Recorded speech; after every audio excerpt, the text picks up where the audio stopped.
Olá! Hoje a nossa conversa vai fundo no capítulo 36 do livro de Jó. Isso mesmo. É aquele momento em que Eliú, É, ele continua, né, com aquele discurso longo dele. exato. E a intenção aqui é clara: defender a justiça de Deus. Ele vai dizer que Deus é, sim, muito poderoso, claro, mas também justo, e que até o sofrimento, que às vezes parece sem explicação, pode ter um propósito vindo de Deus.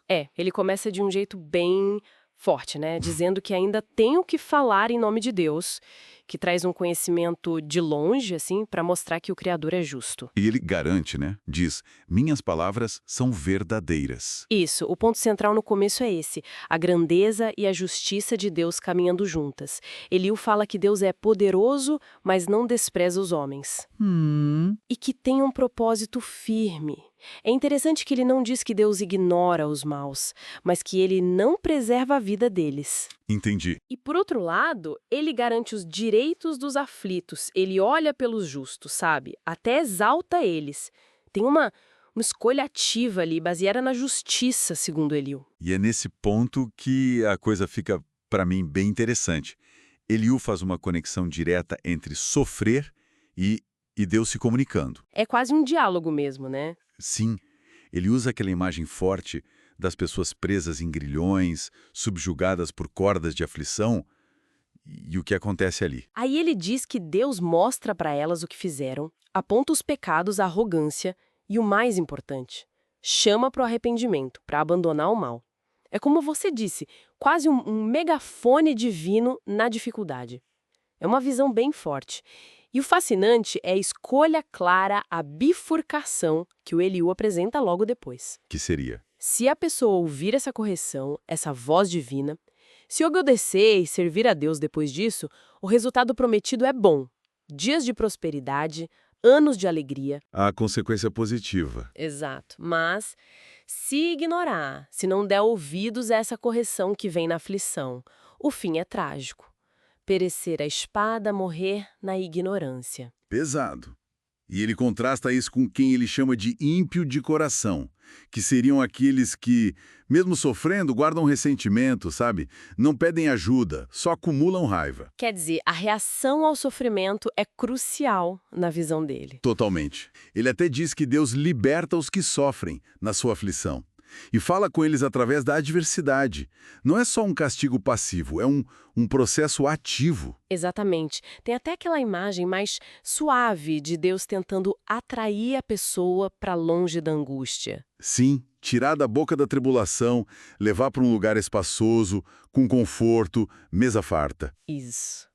Mas logo vem o alerta, né? Cuidado para não se deixar levar pela riqueza ou pior, escolher o mal só para fugir da correção que a aflição traz. Faz sentido.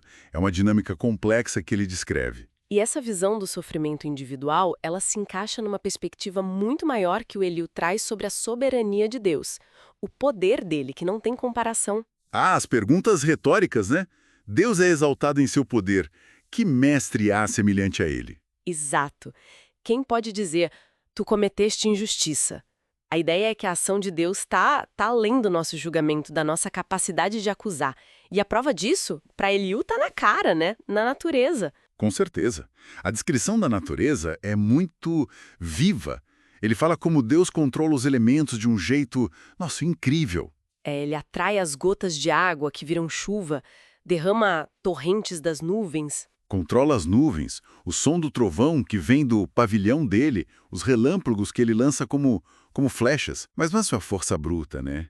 Ele conecta isso com o governo do mundo, o sustento. É assim que Deus governa as nações e provê alimento em abundância. Pois é, o próprio trovão, no final, vira um mensageiro anunciando a tempestade que está chegando.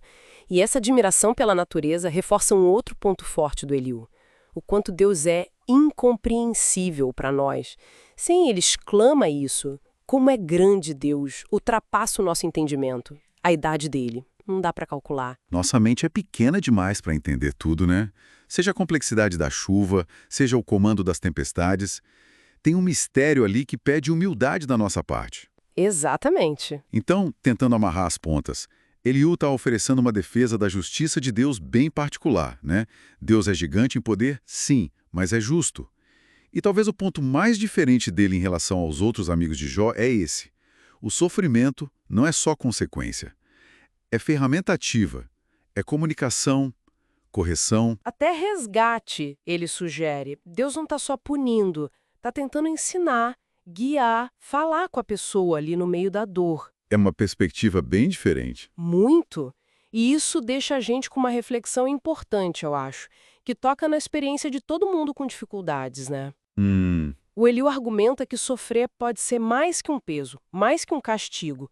Pode ser Deus chamando a atenção, corrigindo o caminho, comunicando algo essencial.